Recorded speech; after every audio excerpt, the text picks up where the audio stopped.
You know that Nazis were inspired by American gas chambers used on Mexicans at the U.S. border? The Brazero program brought over 4 million Mexican workers to the U.S. The Second World War created a huge labor shortage at home. One way the government tried to deal with it was the Brazero program, which allowed American businesses to hire thousands of temporary guest workers from Mexico.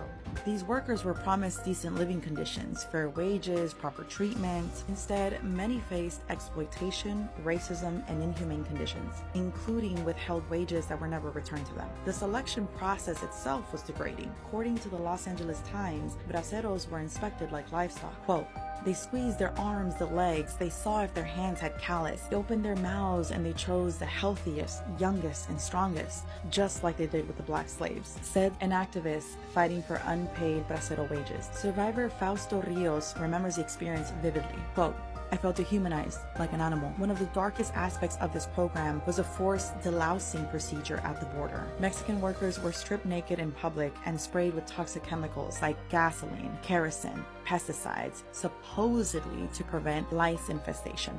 Con mucha pena, ¿verdad? Me daba a mí.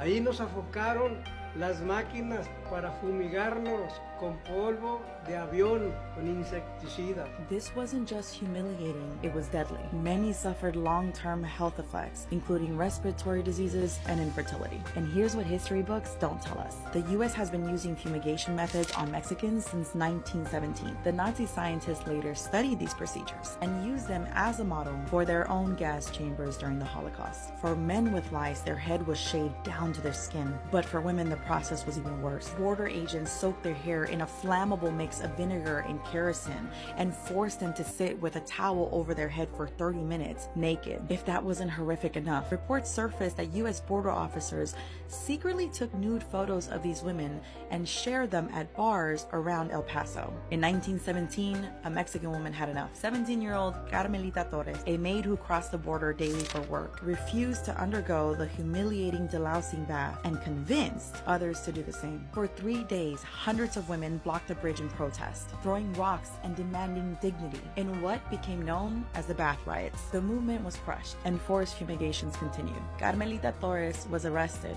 and never to be seen again. Some call her the Mexican Rosa Parks, but like so many who resist oppression, she was erased from history. Despite the abuse, Mexican workers kept fighting for their rights. Many braceros never returned home, instead building families and communities in the U.S. Their labor laid the foundation for modern agriculture, yet their contributions and the horror that they endured are rarely acknowledged.